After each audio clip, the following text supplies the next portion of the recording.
Taste the Daily.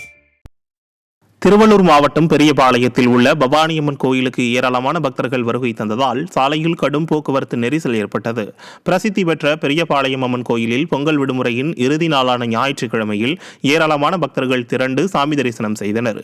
இந்த நிலையில் நீண்ட தொலைவிற்கு வாகனங்கள் அணிவகுத்து நின்றதால் ஆம்புலன்ஸ் உள்ளிட்ட வாகனங்கள் கூட செல்ல முடியாத நிலை ஏற்பட்டது.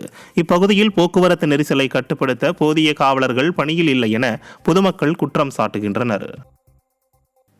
தென்காசி மாவட்டம் சங்கரன் கோவில் அருகே இடிந்து விழும் நிலையில் உள்ள மேல்நிலை நீர்த்தேக்க தொட்டியை அகற்றிவிட்டு புதிய நீர்த்தேக்க தொட்டி அமைத்து தர வேண்டும் என அப்பகுதி மக்கள் வலியுறுத்தியுள்ளனர். குலசேகரப்பேரி கிராமத்தில் உள்ள அரசு பள்ளியின் அருகில் அமைந்துள்ள மேல்நிலை நீர்த்தேக்க தொட்டி சேதமடைந்து இடிந்து விழும் நிலையில் உள்ளது. மேலும் பள்ளி அருகில் நீர்த்தேக்க தொட்டி உள்ளதால் அசம்பாவிதம் ஏற்படுவதற்கு முன்பு பழைய மேல்நிலை நீர்த்தேக்க தொட்டியை இடித்து அகற்றிவிட்டு புதிய நீர்த்தேக்க தொட்டியை அமைத்து தர மக்கள் வலியுறுத்தியுள்ளனர். மேலும் இக்கிராமத்தில் உள்ள கழிவுநீர் வாய்க்கால்கள் சுத்தம் செய்யப்படாமல் உள்ளதாகவும் பொதுமக்கள் குற்றம் சாட்டியுள்ளனர். திறனற்ற திமுக அரசு மக்கள் நலனில் அக்கறை இல்லாமல் செயல்படுவதாக மக்கள் குற்றம் சாட்டியுள்ளனர். டேங்கி இடிஞ்சுக்கிட்டு இருக்கு. புள்ளக்காடு ஊரா இங்கே தான் வந்து படிக்கிங்க. என்ன புள்ளக்காடு இடிஞ்சு விழுந்தாலும் புள்ளக்காடு சேதமாயிரும். வீடு சுற்றி இருக்குது, கோயில் இருக்குது, எல்லாம் இதை இடித்து காலாத்தில் தட்டிட்டு புது டேங்கை நீங்கள் ஓப்பன் பண்ணணும். சீக்கிரம் எவ்வளோ செய்திகளோ எங்கள் ஊருக்கு நன்மை. இந்த மாதிரி சாக்கடை ஊரா இடிஞ்சு கிடக்கு. சாக்கடை குப்பையெல்லாம் சுத்தம் பண்ணணும். புள்ளக்காடு விளையாடுதுங்க. இதனால டெங்கு காய்ச்சல் நிறையா வருது. நீங்கள் தான் பாதுகாத்து கொடுக்கணும்.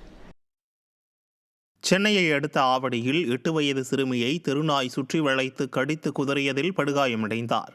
புத்தூர் பகுதியில் விளையாடிக் கொண்டிருந்த ரக்ஷனா என்ற சிறுமியை தெருநாய் கடித்ததால் கை முழுவதும் காயம் ஏற்பட்டுள்ளது. இப்பகுதியில் தெருநாய்களின் நடமாட்டம் குறித்து பலமுறை மாநகராட்சி அதிகாரிகளிடம் முறையிட்டும் உரிய நடவடிக்கை எடுக்கவில்லை என கூறப்படுகிறது. திறனற்ற திமுக ஆட்சியில் அதிகாரிகள் ஆழ்ந்த தியானத்தில் இருப்பதாக குற்றச்சாட்டு எழுந்துள்ளது. பொங்கல் பண்டிகையை கொண்டாடுவதற்காக சொந்த ஊர் சென்ற மக்கள் விடுமுறை முடிந்து திருப்பூர் திரும்புவதால் பேருந்து நிலையம் மற்றும் ரயில் நிலையத்தில் கூட்ட நெரிசல் ஏற்பட்டது. திறனற்ற திமுக அரசு போதிய பேருந்துகளை இயக்காததால் பேருந்துகளில் ஏறுவதற்கு பொதுமக்கள் முண்டியடிக்கும் அவல நிலை ஏற்பட்டது. இனிவரும் காலங்களில் கூட்ட நெரிசல் ஏற்படாதவாறு அரசு நடவடிக்கை எடுக்க வேண்டும் என கோரிக்கை எழுந்துள்ளது. சேலம் மாவட்டம் ஓமலூர் அருகே நடைபெற்ற எருதாட்ட நிகழ்ச்சியில் காளை மாடு மக்கள் கூட்டத்திற்குள் பாய்ந்ததில் பெண் காவலர் உட்பட 3 பேர் படுகாயமடைந்தனர்.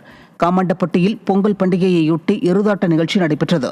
அப்போது திடீரென ஒரு காளை மாடு போட்டியை பார்த்து கொண்டிருந்த மக்கள் கூட்டத்திற்குள் புகுந்ததில் பாதுகாப்பு பணியில் இருந்த ஊர்காவல் படையை சேர்ந்த சித்ரா, அழகப்பன் என்ற முதியவர் மற்றும் கம்பளத்தான் உள்ளிட்ட 3 பேர் படுகாயமடைந்தனர். இதையடுத்து படுகாயமடைந்த 3வரையும் அருகில் இருந்தவர்கள் மீட்டு மருத்துவமனைக்கு அனுப்பி வைத்தனர்.